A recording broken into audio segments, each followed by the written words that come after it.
Hey, good Thursday afternoon, everybody. I'm KHOU 11 meteorologist Tim Pandajis, and we've got a wet afternoon across the Houston metro area. Very beneficial rain, lawns and gardens just loving this after a rather dry stretch of weather.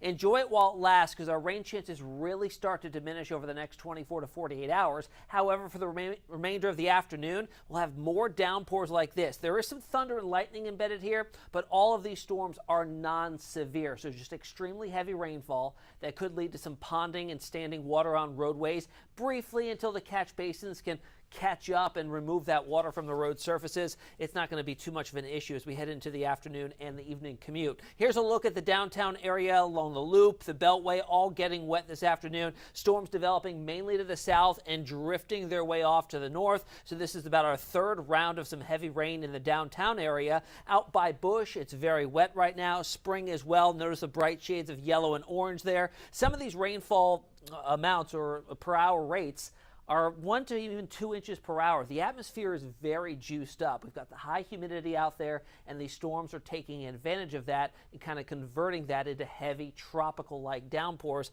as they move on through. Moving a little bit farther north along I-45, Conroe seeing a little bit of some shower activity now, a little bit of a break for you. It's drifted off to the north, getting places like Huntsville, Beat Eyes, and Shiro, Apollonia, Montgomery, all getting a little bit wet this afternoon as well. Let's drop back to the south and head to the east side of the city in places like LaPorte, Baytown, Beach City, Channelview, Jacinto City along the I-10 corridor there. Some lightning and thunder and very heavy rain just north of 225. Down in LaPorte, some heavy rain, Seabrook as well, and even by League City down along the Gulf Freeway towards Galveston. Another batch or cluster of very heavy rain that developed along the coast in the Gulf and lifting towards the north. So about to head towards Hobby and Brookside Village. Alvin right now, a significant portion of Brazoria County along 288 and points east of there. Angleton getting wet, Bay Harbor and the island. Galveston right now seeing some heavy rain, and all of this is pretty much developing to the south and lifting to the north. Notice here, not a whole lot of lightning and thunder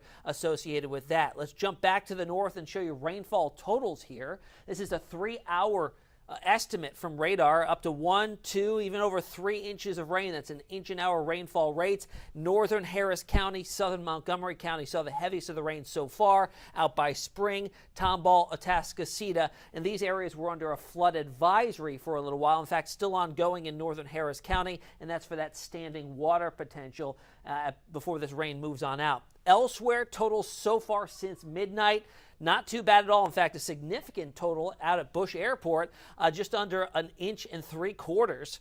About a 1/2 inch or so by College Station, 1/3 of an inch at Columbus, and 3/4 of an inch in Palacios. Again, some of these areas that are showing 0, they have to update. Galveston certainly has not been dry today, and they'll see an update as soon as we get to the top of the hour. So what do the models show things as we go through the rest of the afternoon? I think it'll be active through the evening commute. Models are not handling this all that well. I think it'll be much more widespread before it dies down around sunset and beyond. I mentioned this is beneficial rain. So far this month, rain totals 0.8 of an inch officially at Bush. That's right on par with where we should be. However, since June 1st, we've only accumulated 4 inches of rain, and that's significantly below average. So we've got a departure of nearly 3 inches. So whatever we get is highly beneficial. Areas along the coast are seeing the driest conditions. Drought monitor report that came out today does highlight all of those cities and counties now experiencing moderate drought conditions. So this rain today will certainly help and improve next week's outlook. So here's a look at rain chances the next 5 days.